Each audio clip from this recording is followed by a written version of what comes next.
യേശു ക്രിസ്തുവിൻ്റെ നിസ്തുല്യ നാമം മഹത്വപ്പെടുമാറാകട്ടെ. JCNDSD അഥവാ യേശു ക്രിസ്തുവിൻ്റെ പുതിയ നിയമരക്ഷയുടെ ഉപദേശം എന്ന വാട്സാപ്പിലൂടെ ഒരു പ്രാവശ്യവും കൂടി ദൈവവചനം പങ്കുവയ്ക്കുവാൻ അനുവദിച്ച കൃപാലുവായ ദൈവത്തിന് നന്ദി കരേറ്റുന്നു.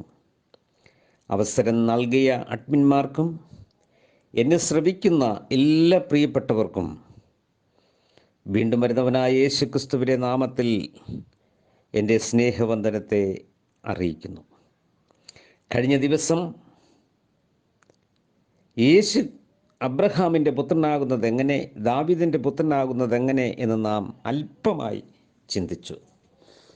സുദീർഘവും ഗഗനവും ആഴവുമേറിയതായ സന്ദേശമാണ്, ആലോചനയാണ്,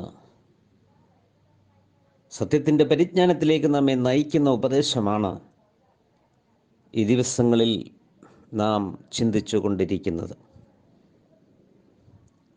നാനാഭാഗങ്ങളിൽ നിന്നും ദൈവവചനത്തിലൂടെ ഇതിൻ്റെ ആധികാരികതയിലൂടെ സംസാരിപ്പാൻ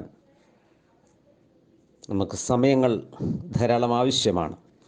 കുറഞ്ഞ നിമിഷങ്ങൾ കൊണ്ട് ചില കാര്യങ്ങൾ മാത്രം സൂചിപ്പിക്കുന്നു എന്ന് മാത്രം. എന്നാൽ ദൈവത്തിൻ്റെ ആത്മാവ് സത്യത്തിൻ്റെ പരിജ്ഞാനം നൽകി നമ്മളെ സത്യത്തിലേക്ക് നയിക്കുവാൻ ശക്തനായ ദൈവം തന്നെയാണ്. ഒരുവന് ജ്ഞാനം കുറവെങ്കിലും ഔദാര്യമായി കൊടുക്കുന്ന ദൈവത്തോട് അപേക്ഷിച്ചാൽ ദൈവം വാസ്തവമായും ദൈവത്തിൻ്റെ പരിജ്ഞാനം കൊണ്ട് നമ്മളെ നിറയ്ക്കും എന്നുള്ളത് സത്യമാണ്. യഹോവയുടെ പുസ്തകത്തിൽ അന്വേഷിച്ച് വായിച്ചു നോക്കുവിൻ, അവയിലൊന്നും കാണാതിരിക്കയില്ല. സ്തോത്രം. ദൈവം നമ്മളെ വെളിപ്പെടുത്തുവാൻ ആവശ്യമായിരിക്കുന്ന എല്ലാ വിഷയങ്ങളും അതിനകത്ത് ഉണ്ട് എന്നുള്ളതാണ്. അന്വേഷിക്കുന്നവർ കണ്ടെത്തും എന്ന് തിരുവചനം നമ്മെ ഓർമ്മപ്പെടുത്തുന്നു. അപ്പോൾ നമ്മൾ ചിന്തിച്ചു, യേശു അബ്രഹാമിൻ്റെ പുത്രനാകുന്നത് എങ്ങനെ, ദാവീദിൻ്റെ പുത്രനാകുന്നത് എങ്ങനെ എന്ന് നാം ചിന്തിക്കുന്നു. മനുഷ്യപുത്രനാകുന്നത് എങ്ങനെ,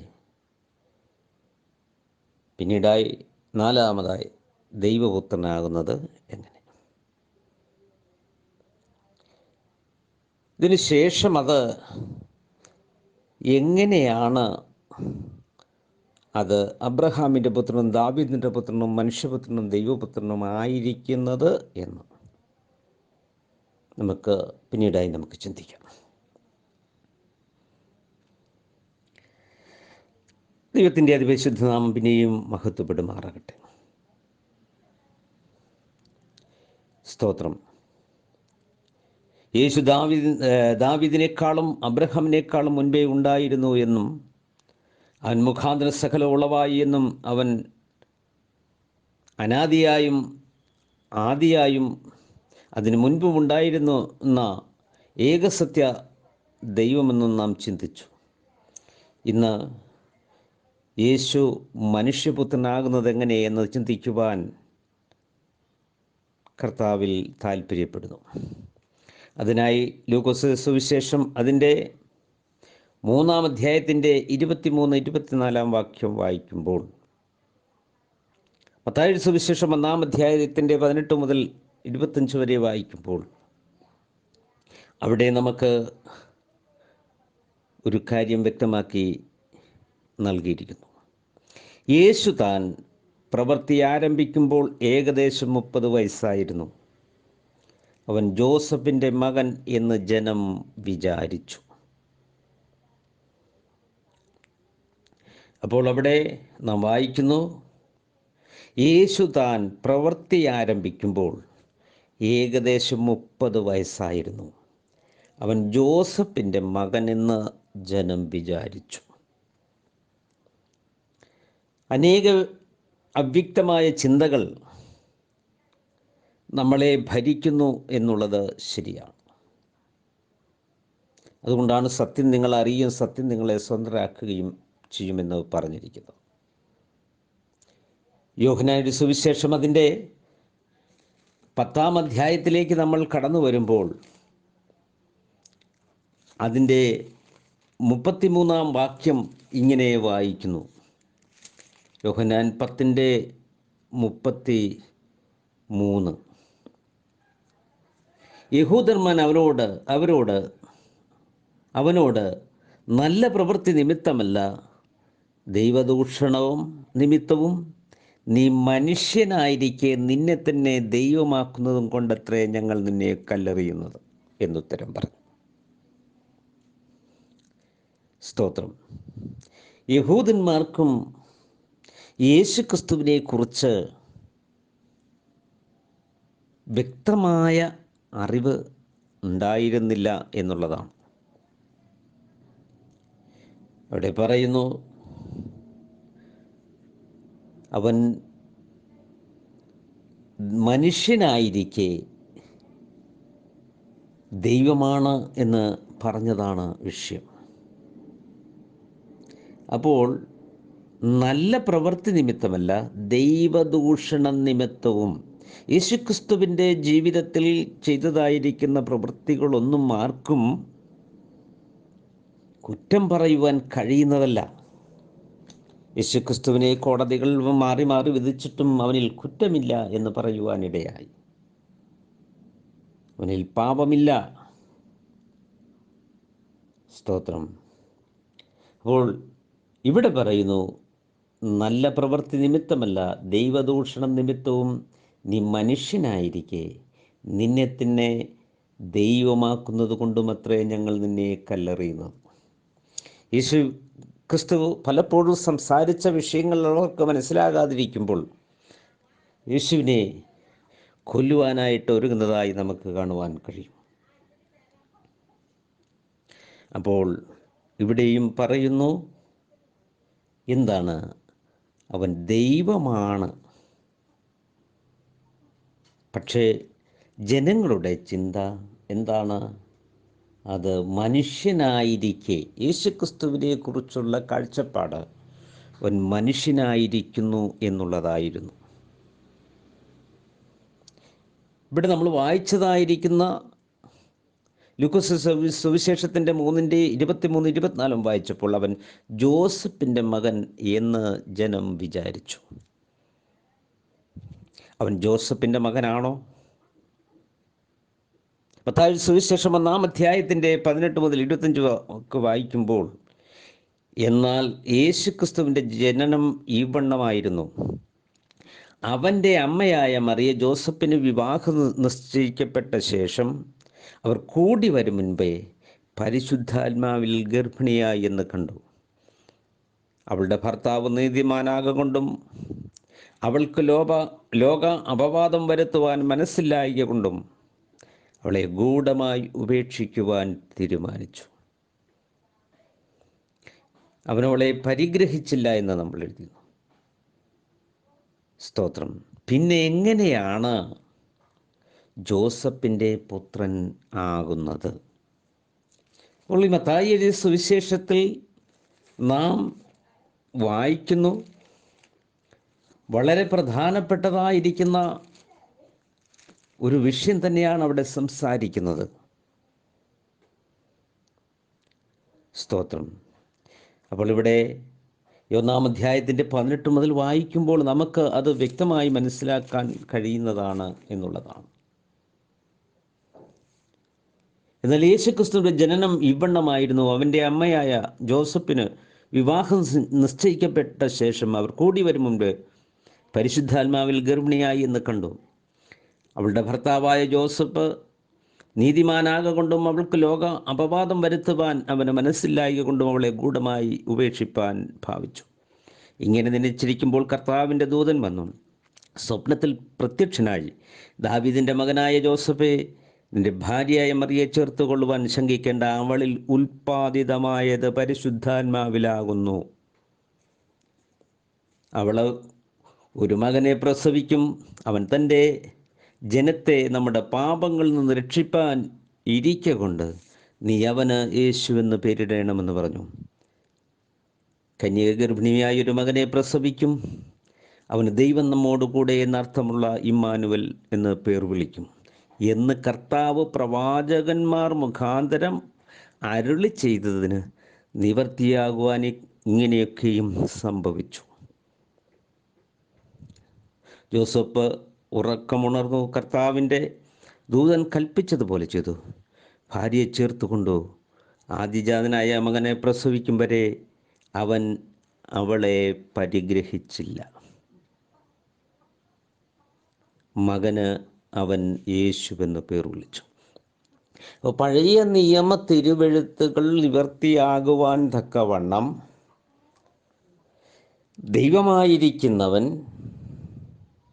നമ്മോടുകൂടെ പാപങ്ങൾക്ക് വിമോചനം നൽകുവാൻ പരിശുദ്ധാത്മാവിൽ ജനിച്ചവനാണ് കർത്താവായ യേശു ക്രിസ്തു. പുരുഷനെ അറിയായികയാൽ ഇതെങ്ങനെ സംഭവിക്കും എന്നവൾ ചോദിക്കും. ലൂക്കോസ് സുവിശേഷം 1:34 അത് നമുക്ക് കാണുവാൻ കഴിയും. ഞാൻ പുരുഷനെ അറിയായികൊണ്ട് ഇതെങ്ങനെ സംഭവിക്കും? ദൂതൻ പറഞ്ഞത്, പരിശുദ്ധാത്മാവ് നിന്റെ മേൽ വരും, അത്യുന്നതന്റെ ശക്തി നിന്റെ മേൽ നിഴലിടും, ആകയാൽ ഉത്ഭവിക്കുന്ന വിശുദ്ധ പ്രജ ദൈവപുത്രൻ എന്ന് വിളിക്കപ്പെടും. സ്തോത്രം. അപ്പോൾ എന്നാൽ ജനം അവനെ ജോസഫിൻ്റെ മകനാകുന്നു എന്നും യഹൂദ ജനങ്ങൾ വിചാരിച്ചു അവൻ മനുഷ്യനായിരിക്കുന്നവൻ ആകുന്നുവെന്നും ചിന്തിച്ചു. അതുകൊണ്ട് യേശു ജോസഫിൻ്റെ പുത്രനല്ല. ദൈവത്തിൻ്റെ പ്രത്യേക പദ്ധതി പ്രകാരം, മുന്നൊരുക്കിയ നിർണയപ്രകാരം മനുഷ്യൻ്റെ പാപങ്ങളിൽ നിന്ന് രക്ഷിപ്പാനായി ദൈവമൊരുക്കിയ പദ്ധതിയാണ് ഇബ്രായലേഖനം 2-ാം-അധ്യായത്തിൻ്റെ 14 എന്നുള്ളത് നമുക്ക് വായിക്കുമ്പോൾ മനസ്സിലാകും. എന്താണ്? സ്തോത്രം.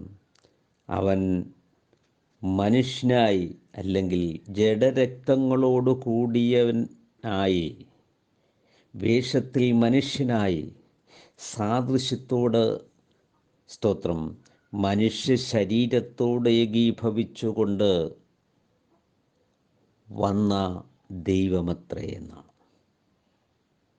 അപ്പം മക്കൾ ജഡരക്തങ്ങളോട് കൂടിയവരാകൊണ്ട് ദൈവമെന്ന സമത്വം മുറുകെ പിടിച്ചു കൊള്ളണമെന്ന് വിചാരിക്കാതെ വേഷത്തിൽ മനുഷ്യനായി എന്നാണ്. സ്തോത്രം. ദൈവരൂപത്തിലിരുന്നവനാണവൻ. ഫിലിപ്പ്യലേഖനം 2-ാം-അധ്യായത്തിൻ്റെ 6-8 വരെ വായിക്കും. ക്രൂശിലെ മരണത്തോളം ദൈവരൂപത്തിലിരുന്നവൻ ദാസരൂപമെടുത്തു, വേഷത്തിൽ മനുഷ്യനായി, മനുഷ്യ സാദൃശ്യത്തിലായി എന്ന് നാം വായിക്കുന്നു. യഥാർത്ഥമായി ദൈവം നമ്മോട് കൂടെ എന്നർത്ഥമുള്ള ഇമ്മാനുവൽ ആയിത്തീർന്ന യെശയ്യാപ്രവചനം 7-ാം-അധ്യായത്തിൻ്റെ 14, ഉൽപ്പത്തി പുസ്തകം 3-ാം-അധ്യായത്തിൻ്റെ 15, സങ്കീർത്തന പുസ്തകത്തിൽ 2-ാം-അധ്യായത്തിൽ, ഇങ്ങനെ അനേക സങ്കീർത്തനങ്ങൾ, മെസ്സിഹാ സങ്കീർത്തനങ്ങൾ എഴുതിയിരിക്കുന്നത് പോലെ പ്രവചന പല അനേക പുസ്തകങ്ങളിൽ കർത്താവായ യേശു ക്രിസ്തുവിനെ കുറിച്ച് പറഞ്ഞിരിക്കുന്നു. അവൻ മനുഷ്യപുത്രനോട്, മക്കൾ ജഡരക്തങ്ങളോട് കൂടിയ മനുഷ്യരോട്, സ്തോത്രം, താതാത്മ്യം പ്രാപിച്ചു. എന്താണ്? വേഷത്തിൽ മനുഷ്യനായി എന്നാണ്. ദാസരൂപമെടുത്തു എന്നാണ്. മനുഷ്യ സാദൃശ്യത്തിലായി എന്നാണ്. അപ്പോൾ സാദൃശ്യത്തോടുകൂടെ ശരീരത്തിൽ പ്രത്യക്ഷപ്പെട്ടത്, സ്തോത്രം, ആ കർത്താവായ യേശുവിനെയാണ് മനുഷ്യപുത്രൻ എന്ന് പലപ്പോഴും പറഞ്ഞിരിക്കുന്നത്. അപ്പോൾ യേശുക്രിസ്തുവിൻ്റെ, സ്തോത്രം, അല്ലെങ്കിൽ ദൈവത്തിൻ്റെ ജഡരൂപം മനുഷ്യ സാദൃശ്യത്തോടെ ഏകീഭവിച്ചുകൊണ്ട് വേഷത്തിൽ മനുഷ്യനായി, മനുഷ്യ സാദൃശ്യത്തിലായി ദാസരൂപമെടുത്ത ആ പ്രക്രിയയാണ്, ആ മനുഷ്യനെയാണ് മനുഷ്യപുത്രൻ എന്ന് പറയുന്നത്. അതുകൊണ്ട് യേശു സ്തോത്രം മനുഷ്യപുത്രനാകുന്നത് അങ്ങനെ. ജനനം തന്നെ അത്ഭുതമാണ്. സ്ത്രീ പുരുഷ ബന്ധത്തിൽ നിന്ന് വിധേയപ്പെട്ടാണ് മനുഷ്യർ ജനിക്കുന്നതെങ്കിൽ യേശുക്രിസ്തുവിൻ്റെ ജനനം ആ വണ്ണമേ അല്ല. അവൾ പുരുഷനെ അറിയായികയാൽ പരിശുദ്ധാത്മാവ് അവൻ്റെ ശക്തി നിഴലിടും, പരിശുദ്ധാത്മാവ് അവളുടെ മേൽ വരും. അങ്ങനെ ഉണ്ടാകുന്ന ഒരു വിശുദ്ധമായ പ്രജയാണ് കർത്താവായ യേശുക്രിസ്തു എന്നത്. നാം ഉദ്ദേശിക്കുന്നത് പോലെ മനുഷ്യ സാദൃശ്യമുണ്ട്, വേഷത്തിൽ മനുഷ്യനാണ്. അവൻ ദൈവത്തിൽ നിന്നുള്ള സമത്വം അല്ലെങ്കിൽ ദൈവമെന്നുള്ള ആ പദവി സ്തോത്രം എടുക്കാതെ സാധാരണ ഒരു മനുഷ്യനെ പോലെ നമ്മോട് കൂടെ, ദൈവം നമ്മോട് കൂടെ വസിച്ച ദൈവത്തിൻ്റെ പദ്ധതി പൂർത്തീകരിക്കുന്നതാണ് സ്തോത്രം ക്രൂശിലെ മരണമെന്ന് പറയുന്നത്. അതുകൊണ്ടാണ് യേശുക്രിസ്തു മനുഷ്യപുത്രൻ എന്ന് രേഖപ്പെടുത്തുവാനുള്ള കാരണം. സ്തോത്രം. അതുകൊണ്ട് നമ്മൾ എന്ത് കർത്താവിനെക്കുറിച്ച് ചിന്തിക്കുന്നു? അതുകൊണ്ടാണ് എബ്രായ ലേഖനത്തിൽ ക്രിസ്തുയേശുവിനെ കുറിച്ചുള്ള ആദ്യ വചനം വിട്ട് സ്തോത്രം നിങ്ങൾ പരിജ്ഞാനപൂർത്തി പ്രാപിപ്പാൻ ശ്രമിക്കുക. അപ്പോൾ ആദ്യ ഈ വചനങ്ങൾ ഉൽപ്പത്തി മുതലുള്ള കർത്താവായ യേശു ക്രിസ്തുവിനെ കുറിച്ചുള്ള പ്രവചന സൂക്തങ്ങളിലെ ആദ്യ വചനങ്ങൾ വിട്ടിട്ട്, അപ്പോൾ ജനനവും കർത്താവായ യേശു ക്രിസ്തുവിൻ്റെ ജഡത്തിലുള്ള പ്രവൃത്തിയും അത് മനുഷ്യത്വത്തോട് തുലനപ്പെടുത്തിക്കൊണ്ടാണ് ആയിരിക്കുന്നത്. അതുകൊണ്ട് മനുഷ്യനെന്ന നിലയിൽ പ്രവർത്തിക്കുന്ന കർത്താവായ യേശു ക്രിസ്തുവിൻ്റെ മനുഷ്യത്വത്തെ നാം സ്തോത്രം മുറുകെ പിടിക്കരുത്. എല്ലാവരിൽ വെളിപ്പെടുന്ന ദൈവത്തിൻ്റെ ആത്മാവിൻ്റെ ദൈവിക ഭാവത്തെ നമ്മൾ കണ്ട് അവനാരാണെന്ന് തിരിച്ചറിയണമെന്ന് ഓർമ്മപ്പെടുത്തുകയാണ്. സ്തോത്രം. അത് പിന്നെയും നമ്മൾ വായിക്കുമ്പോൾ, അധ്യായം വായിക്കുമ്പോൾ എലിസബത്ത് പരിശുദ്ധാത്മാവി പറഞ്ഞു കർത്താവിൻ്റെ മാതാവ് എന്ന് മറിയയെ സംബോധന ചെയ്യുന്നതായി കാണുന്നു. ആരുടെയാണ്? കർത്താവിൻ്റെ മാതാവ്. സ്തോത്രം. യേശുവിനെയും സ്തോത്രം എലിസബത്ത് തമ്മിൽ കൂടി കാണുമ്പോൾ സ്തോത്രം പറയുന്നത്, വന്ദനസ്വരം കേട്ടപ്പോൾ നമ്മൾ ആ ഭാഗം ശരിയായി വായിക്കുക. സ്തോത്രം. സ്തോത്രം. എലിസബത്ത് പറഞ്ഞത് എന്താണ്? സ്തോത്രം. കർത്താവിൻ്റെ മാതാവെന്ന് അവിടെ രേഖപ്പെടുത്തിയിരിക്കുന്നത്. മറിയയോ ദൂതനോട് പറഞ്ഞതെങ്ങനെയാണ്? കർത്താവ് നിന്നോടുകൂടെയുണ്ട്. മറിയയോട് ദൂതൻ പറഞ്ഞത് കർത്താവ് നിന്നോടുകൂടെയുണ്ട് എന്നാണ്. മറിയ പറഞ്ഞതോ എൻ്റെ രക്ഷിതാവായ ദൈവം എന്നാണ് പറഞ്ഞിരിക്കുന്നത്. യേശുവിലൂടെയാണ് സകല മാനവജാതിയുടെയും രക്ഷ ഒരുക്കിയിരിക്കുന്നത്. അതുകൊണ്ട് യേശു എൻ്റെ രക്ഷിതാവാണ്. അവൻ പാപങ്ങളിൽ നിന്നും രക്ഷിക്കും. അപ്പം അബ്രഹാം, ദാവീദ്, മറിയ, സക്കരിയാവ്, എലിസബത്ത്, എങ്ങനെ എല്ലാവരേക്കാൾ മുൻപ് ഉള്ളവനാണ് കർത്താവായ യേശു ക്രിസ്തു. പക്ഷെ ജനം വിചാരിച്ചു യേശു ജോസഫിൻ്റെ മകനാണ്, അല്ലെങ്കിൽ അവൻ മനുഷ്യനാണ്. സ്തോത്രം. അവൻ്റെ പ്രവൃത്തികൾ നിമിത്തം, സ്തോത്രം, അവൻ്റെ സംഭാഷണം മനുഷ്യനായിരിക്കെ ദൈവത്തോട് സമത്വം പ്രഖ്യാപിച്ചു, ദൈവമാണെന്ന് പ്രഖ്യാപിച്ചു, നിന്നെ തന്നെ ദൈവമാക്കി എന്ന്. അവനിലുള്ള ദൈവത്വം എന്താണെന്ന് മനസ്സിലാക്കുവാൻ അവർക്ക് കഴിഞ്ഞില്ല എന്നതാണ്, സ്തോത്രം, വാസ്തവമായ സത്യം. പ്രിയരെ, അതുകൊണ്ട് യേശുക്രിസ്തു ആരാകുന്നു എന്ന് നാം തിരിച്ചറിയണം എന്നത് ഓർമ്മപ്പെടുത്തുകയാണ്. അപ്പം മറിയ പറഞ്ഞത്, സ്തോത്രം, സ്തോത്രം, എൻ്റെ രക്ഷിതാവായ ദൈവമെന്നാണ്. എലിസബത്ത് പറഞ്ഞത് കർത്താവിൻ്റെ മാതാവാകുന്നു എന്നാണ്. മത്തായി സുവിശേഷം അതിൻ്റെ 12-ാം അധ്യായത്തിൻ്റെ 8-ഉം, ലൂക്കോസ് സുവിശേഷം 6-ാം അധ്യായത്തിൻ്റെ 5-ഉം, മർക്കോസ് സുവിശേഷം 2-ാം അധ്യായത്തിൻ്റെ 28-ഉം നാം വായിക്കുമ്പോൾ ഈ മനുഷ്യപുത്രൻ ശബത്തിനും കർത്താവാണ്. അപ്പോൾ ഈ മനുഷ്യപുത്രനായി തീർന്നിരിക്കുന്ന വെളിപ്പെട്ട കർത്താവായ യേശുക്രിസ്തു ശബത്തിൻ്റെയും കർത്താവാണ്. ശബത്ത് എവിടെ മുതലാണ് ആരംഭിക്കുന്നത്? ഉൽപ്പത്തി പുസ്തകം മുതൽ ആരംഭിക്കുകയാണ്. അതിൻ്റെയും കർത്താവാരാണ്? യേശുക്രിസ്തു എന്ന് അവിടെ രേഖപ്പെടുത്തിയിരിക്കുന്നു. അതുകൊണ്ട് യേശുക്രിസ്തു വാസ്തവത്തിൽ ജോസഫിൻ്റെ പുത്രനല്ല. സ്തോത്രം.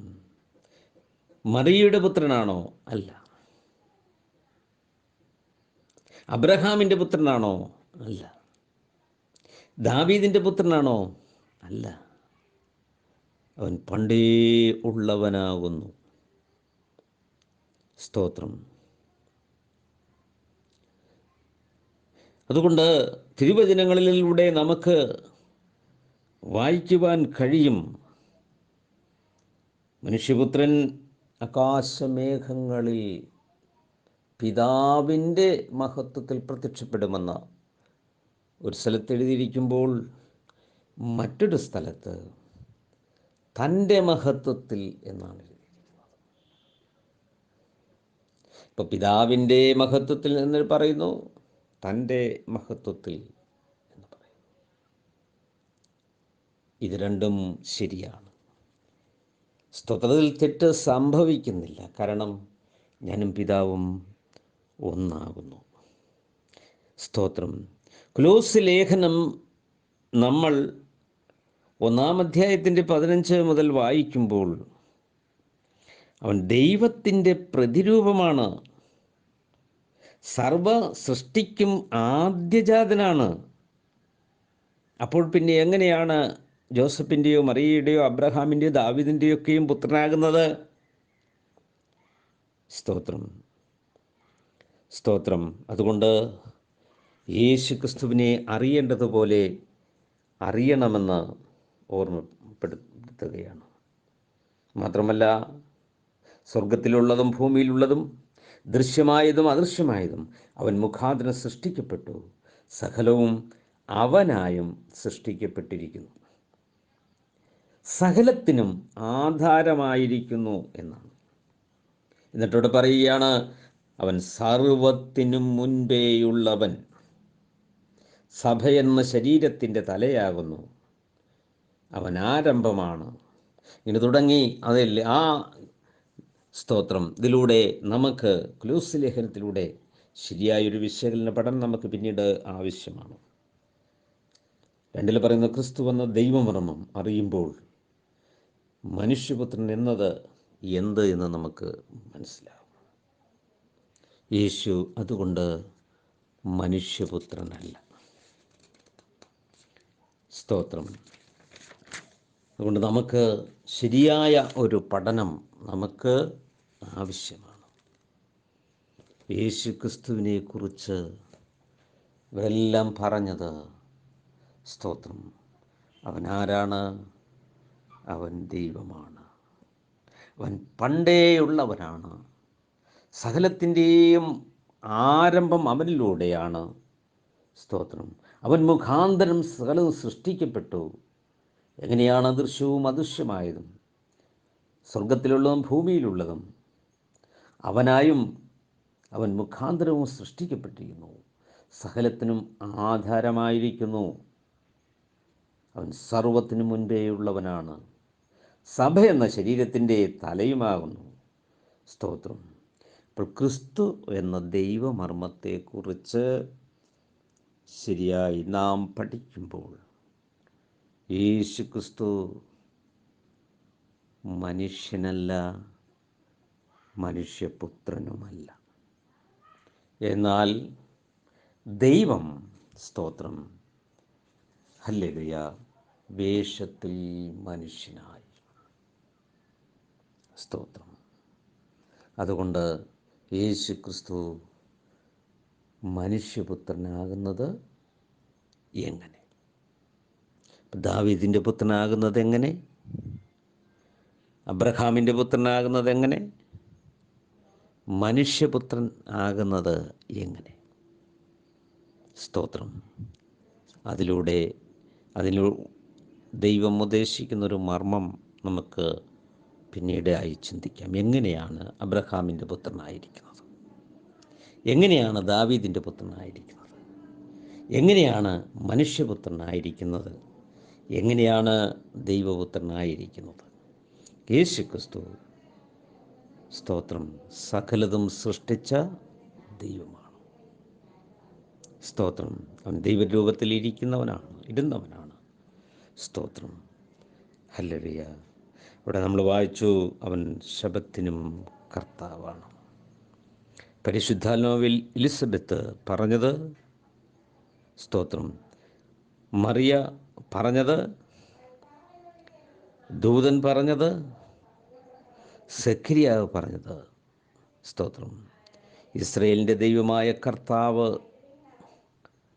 അനുഗ്രഹിക്കപ്പെട്ടവൻ, അവൻ തൻ്റെ ജനത്തെ സന്ദർശിച്ച് ഉദ്ധാരണം ചെയ്യുകയും ആദ്യം മുതൽ തൻ്റെ വിശുദ്ധ പ്രവാചകന്മാർ മുഖാന്തരം അരുളി ചെയ്തതുപോലെ, സ്തോത്രം, സംഭവിച്ചു എന്നുള്ളതാണ്. എന്താണ്? സ്തോത്രം, കന്യക ഗർഭിണിയായൊരു മകനെ പ്രസവിക്കും. യശയ്യാപ്രവചനം 9-ാം അധ്യായത്തിൻ്റെ 6 നമുക്കത് കാണുകയാണ്. അവൻ അത്ഭുതമന്ത്രി, വീരനാം ദൈവം, നിത്യപിതാവ്, സമാധാന പ്രഭു എന്ന് പേർ വിളിക്കപ്പെട്ടു. യേശു ക്രിസ്തു, സ്തോത്രം, കേവലം ഒരു മനുഷ്യനായിരിക്കുന്നുവെന്നും അല്ലെങ്കിൽ പ്രവാചകൻ മാത്രമായിരിക്കുന്നുവെന്നൊക്കെയും വിശ്വസിക്കുന്ന ജനസമൂഹങ്ങളുണ്ട്. അങ്ങനെ വിശ്വസിച്ച് ആരാധിക്കുന്ന ആളുകളും ലോകത്തുണ്ട്. എന്നാൽ ഇവിടെ നമുക്ക് വെളിപ്പെട്ടിരിക്കുന്നത്, യേശു ക്രിസ്തു, ആദിയിൽ വചനമുണ്ടായിരുന്നു, വചനം ദൈവമായിരുന്നു, വചനം ജഡമായി തീർന്ന കൃപയും സത്യവും നിറഞ്ഞവനായി നമ്മുടെ ഇടയിൽ പാർത്തവനാണ്. ഈ മർമ്മം പലർക്കും, സ്തോത്രം, മറഞ്ഞിരിക്കുന്നു. പുത്രൻ വെളിപ്പെടുത്തി കൊടുക്കാതെ പിതാവിനെക്കുറിച്ചോ പിതാവ് വെളിപ്പെടുത്തിയ പുത്രനെക്കുറിച്ചോ ആരും അറിയുന്നില്ല. അതുകൊണ്ട് ഏറെ ജ്ഞാനികൾ ഇവിടെ ഇല്ല. സ്തോത്രം. അതുകൊണ്ട് യേശു ക്രിസ്തു ജഡത്തിൽ അല്ലെങ്കിൽ മനുഷ്യനായിരിക്കുന്ന യേശുവിൽ പ്രത്യക്ഷപ്പെടുകയും മരണത്തോടുകൂടെ, സ്തോത്രം, അവൻ്റെ ദൗത്യം പൂർത്തീകരിച്ച് ആത്മാവ് അല്ലെങ്കിൽ ദൈവം മാറ്റപ്പെടുകയും ചെയ്തിരുന്ന കേവലം ഒരു മനുഷ്യനായിരിക്കുന്നവനെന്ന് പഠിപ്പിക്കുകയും വിശ്വസിക്കുകയും ചെയ്യുന്ന ജനങ്ങളും ലോകത്തുണ്ട്. ചതി എന്നുള്ളതായിരിക്കുന്നൊരു വിഷയത്തോടനുബന്ധിച്ച് പിന്നീട് നമുക്ക് ഉപദേശത്താൽ നമ്മളെ എങ്ങനെ ചതിക്കുന്നു എന്ന് നമുക്ക് പിന്നീടായി നമുക്ക് ചിന്തിക്കാം. ഇപ്പം യേശു മനുഷ്യപുത്രൻ അല്ല. പക്ഷേ നാം നോക്കുമ്പോൾ മനുഷ്യനായി തോന്നും. നാം നോക്കുമ്പോൾ, സ്തോത്രം, ജോസഫിൻ്റെ പുത്രനായി തോന്നും. നാം നോക്കുമ്പോൾ മറിയുടെ പുത്രനായി നമുക്ക് തോന്നാം. നാം നോക്കുമ്പോൾ അബ്രഹാമിൻ്റെ പുത്രനായി തോന്നാം. നോക്കുമ്പോൾ ദാവീദിൻ്റെ പുത്രനായി തോന്നാം. എന്നാൽ ഇവരുടെ ആരുടെയും പുത്രനല്ല യേശുക്രിസ്തു. അവൻ സത്യദൈവവും നിത്യജീവനും ആകുന്നു. സ്തോത്രം. അടുത്തതായി നമുക്ക് ദൈവപുത്രൻ എന്നുള്ളതായിരിക്കുന്ന വിഷയത്തെ ആസ്പദമാക്കി നമുക്ക് ചിന്തിക്കാം. ഈ സത്യം നമുക്ക് തിരിച്ചറിയുമ്പോൾ, ക്രിസ്തുവിനെ നാം പരിജ്ഞാനത്തിൽ ധരിക്കുമ്പോൾ, യേശു ക്രിസ്തുവിനെ പൂർണ്ണ ദൈവമായി നമ്മളുടെ ഹൃദയങ്ങളിൽ സ്തോത്രം വെളിപ്പെടും. ക്രിസ്തുവേശുവിനെ നമുക്ക് ശരിയായി വരച്ച് ലഭിക്കുമ്പോൾ, കിട്ടുമ്പോൾ, ഒരു ക്ഷുദ്രവും ചെയ്താർക്കും മയക്കുവാൻ കഴിയുന്നതല്ല.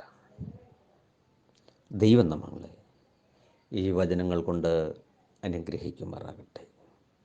ഗഗനമായ സുദീർഘമായി ചിന്തിക്കേണ്ടതായ ഒരു വിഷയമത്രേ. ക്രിസ്തുവിലേക്ക് നമ്മളെ നയിക്കപ്പെടുവാൻ, സത്യത്തിൻ്റെ പരിജ്ഞാനത്തിലേക്ക് നമ്മളെ നയിക്കപ്പെടുവാൻ, ക്രിസ്തു എന്ന ദൈവമർമ്മത്തിലേക്ക് നമ്മൾ എത്തിച്ചേരുവാൻ, ദൈവമോ ഒരുവൻ മാത്രം, ഏകസത്യ ദൈവം എന്നുള്ളത് ആ സത്യത്തിലേക്ക് നമ്മളെ, ഈ തിരുവചനങ്ങൾ നമ്മളെ നടത്തുമാറാകട്ടെ. ദൈവമേകനെന്ന് നീ വിശ്വസിക്കുന്നുവോ? ഭൂതങ്ങളങ്ങനെ വിശ്വസിക്കുകയും വിറയ്ക്കുകയും ചെയ്യുന്നു. ഭൂതങ്ങൾക്കെങ്കിലുമുള്ളൊരു വിശ്വാസം നമ്മുടെയും ജീവിതത്തിൽ ഉണ്ടാകുവാൻ ഈ വചനങ്ങൾ നമ്മളെ സഹായിക്കുമാറാകട്ടെ. ദൈവം ഏകനെന്ന് നീ വിശ്വസിക്കുന്നുവോ? God bless you. നമ്മളെ ദൈവം ധാരാളമായി അനുഗ്രഹിക്കട്ടെ. യേശുവേ നന്ദി, യേശുവേ നന്ദി. എൻ്റെ വാക്കുകൾക്ക് ഇവിടെ വിരാമം കുറിക്കുന്നു. ദൈവം എല്ലാവരെയും സമൃദ്ധമായി അനുഗ്രഹിക്കുമാറാകട്ടെ.